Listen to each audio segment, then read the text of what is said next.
Olá, querido amigo, olá, querida amiga, você é muito bem-vindo aqui neste canal e nós estamos na lição número 7 da Escola Sabatina.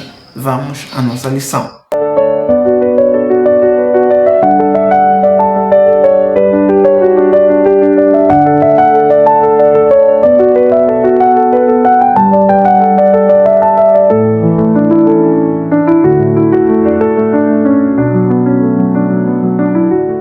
O verso para memorizar se encontra em Isaías, capítulo 6, versículo 8. E o tema da nossa lição é Fundamentos Proféticos. Então, vamos ver o que diz o verso para memorizar. Leio.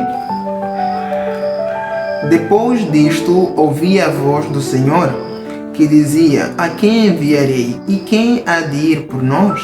Então disse eu: Eis-me aqui, envia-me a mim. Eis-me aqui, envia-me a mim. Um verso muito conhecido e muito famoso por todos os leitores da Bíblia. Mas aqui nós vamos fazer uma relação do verso para memorizar, do tema da nossa lição e a imagem, principalmente a imagem. Nós vamos perceber o que essa imagem tem a nos traduzir com relação à lição e fundamentos proféticos, certo? Então, nesta imagem nós percebemos, de acordo com Isaías capítulo 6, que Isaías, o profeta, foi levado em visão até ao santuário celestial, onde está o próprio Deus. Sendo Isaías levado até ao santuário celestial, onde está o próprio Deus, ele viu lá serafins, viu eles com 6 asas adorando e louvando a Deus. Mas o que essa imagem tem a nos dizer em relação ao que Isaías viu? Bom, nós vemos aí na nossa imagem um altar de incensário. Neste altar de incensário ele está a fumegar, está aspergindo a fragrância do cheiro do incenso. O incensário se encontrava no santuário celestial que Moisés viu. Então nós percebemos aí que este altar de incensário, onde era queimado incenso, o fumo vai subindo e vai subindo. E o outro elemento que nós vemos aí é uma tenaz. Tenaz é um objeto, uma ferramenta que se usa para agarrar qualquer coisa. Só que nesse caso a tenaz está agarrando um tição, uma brasa de fogo. E vemos também aí que a brasa de fogo nesse tenaz, não é? Toca um grilhão, uma corrente, e ao tocar essa corrente quebra as cadeias. Então, o que isto quer nos traduzir? Qual seria a interpretação desta imagem em relação à nossa lição? Essa imagem dá-nos o relato da visão que Isaías teve. Não só Isaías, mas também Ezequiel teve uma visão semelhante a essa, assim como também João do Apocalipse teve uma visão semelhante a essa. Esses três tiveram a mesma visão, só que em proporções e dimensões diferentes. Mas quando nós comparamos Isaías capítulo 6, versículo 1 até 6, Ezequiel 1, versículo 4 a 14 e Apocalipse capítulo 4, versículo 1 até 11, vamos perceber que a visão que eles tiveram é do santuário e tiveram mesmos elementos, mesmas imagens. Mas então, vamos nos deter aqui na visão que Isaías teve e o que esta lição quer nos traduzir em relação a fundamentos proféticos. Bom, nessa imagem, de acordo com os 3 elementos que nós vimos aí, o altar de incensário, a tenaz, pegando aí uma brasa de fogo e a corrente. Em primeiro lugar, essa imagem dá-nos um panorama, né, ou remete-nos ao santuário celestial. Moisés foi mostrado por Deus um santuário celestial no Monte Santo. Quando nós lemos Êxodo capítulo 25, vamos perceber que Deus leva Moisés até o lugar e mostra-lhe o santuário. E Apocalipse vai confirmar isso. João também viu os céus abertos e um santuário. Então, essa imagem, em primeiro lugar, fala sobre o santuário, o lugar onde Deus se manifestava. Deus disse: Me farei no santuário e habitarei no meio de vocês. Em seguida, o santuário, o altar de incensário que se encontra no santuário, provavelmente este era o lugar onde o sumo sacerdote fazia a intercessão do pecado do povo. ele orava. Portanto, a queima do incenso no altar de incensário remete-nos às orações dos santos que vão subindo em direção a Deus. É o que isso quer nos traduzir. E é importante compreender que Deus ouve as nossas orações. Deus nos chama, Deus nos convida, Deus não rejeita a oração sincera, ok? E vemos também aí essa tenaz, o que significa? Quando Isaías é levado ao santuário celestial na presença de Deus, ele vê serafins, Ezequiel vê querubins, João também vê serafins.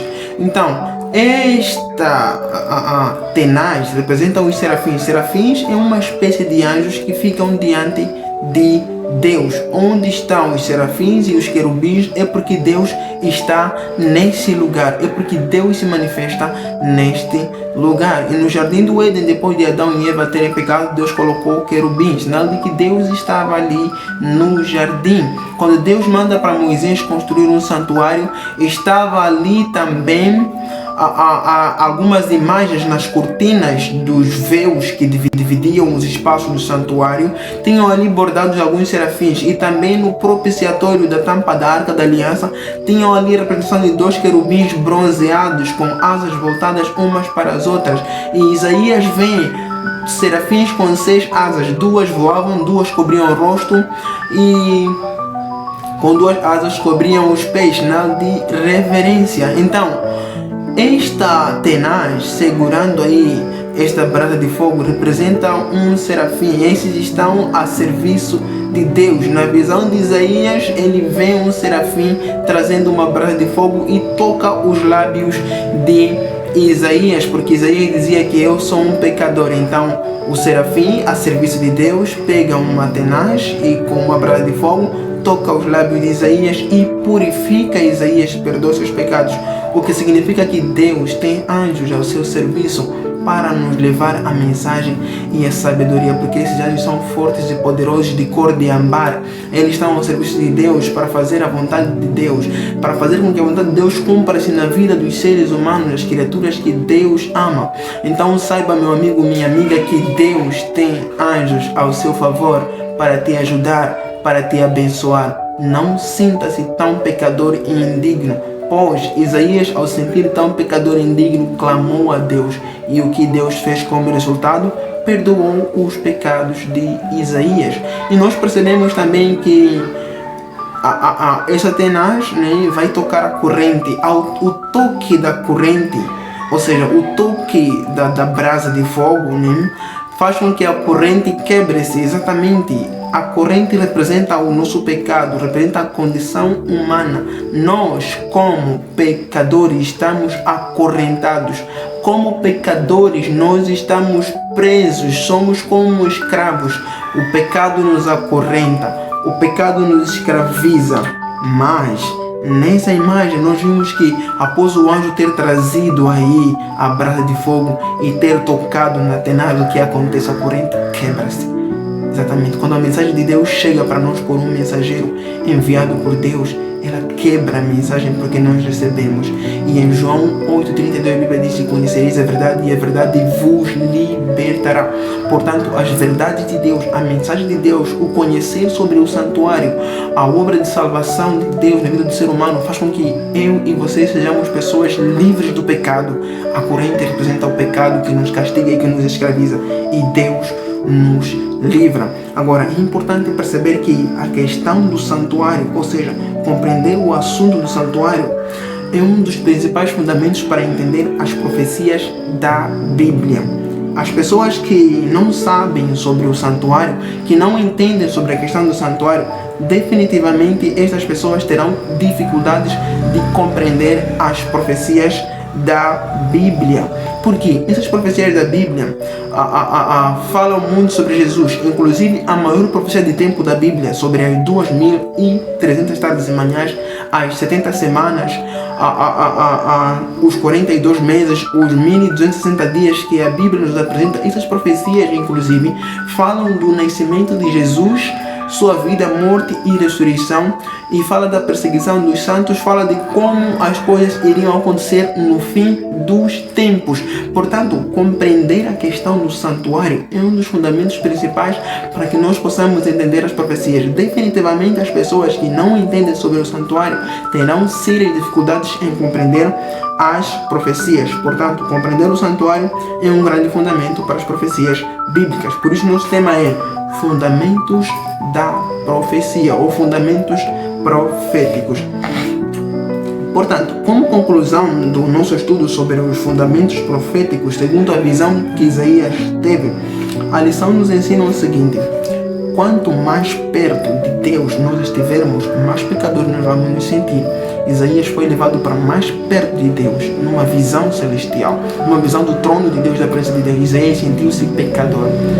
Se eu e você nos aproximarmos de Deus através da oração, através da Bíblia, acredite, o resultado será sentir-se pecador e sentir-se triste. Se eu não me sinto triste por estar na presença de Deus, é porque talvez a palavra de Deus ainda não criou efeito em mim. Porque quanto mais você ora, quanto mais você estuda e conhece a palavra de Deus, a palavra de Deus vai criar um sentimento de tristeza. Não uma tristeza de que Deus fica feliz com isso, mas uma tristeza de compreender que sem Deus, eu e você não podemos fazer nada. Isaías foi perdoado, é claro, depois de Isaías reconhecer a sua condição pecaminosa que ele fez. Clamou a Deus e disse: ai de mim, eu tenho visto Deus dos exércitos, e eu sou uma pessoa de lábios impuros, e habito no meio de um povo também de lábios impuros. E Deus perdoou, porque ele reconheceu e clamou que era pecador. Portanto, na presença de Deus, mais perto de Deus, você e eu entendemos que somos pecadores. Mas isso não para por aí. Cria em nós a vontade, o desejo de confessar, clamar e nos arrepender. E Deus nos perdoa. Quando Deus nos perdoa e nos purifica de nossos pecados, não é para nós sentarmos ou ficarmos aí, não. Veja que depois de Isaías ser purificado e perdoado de seus pecados, ele disse: eis-me aqui, Senhor, manda-me a mim, envia-me a mim e eu irei pregar o Evangelho. Portanto, o resultado de estar mais perto de Deus é perceber que você vai se tornar uma pessoa apta e disposta para pregar a mensagem, para pregar o Evangelho. Todas as pessoas que foram perdoadas e purificadas de seus pecados têm um desejo missionário no seu coração, têm um desejo de levar a paz e a palavra de Deus para aquelas pessoas que precisam. Portanto, não te sintas pecador, não te sintas o mais indigno, não te sintas uma pessoa perversa que não merece a segunda chance. Saiba que Deus te ama, Deus quer te purificar. A obra do santuário foi uma obra em prol do ser humano. Acima de tudo, Deus te ama e Deus te quer salvar. Que Deus possa lhe abençoar hoje e sempre, e que você possa continuar firme. Não se esqueça de deixar o seu like, se inscrever aqui no canal, para que essa mensagem possa chegar a mais pessoas em todo o mundo. Até a próxima então, se Deus nos permitir. Tchau.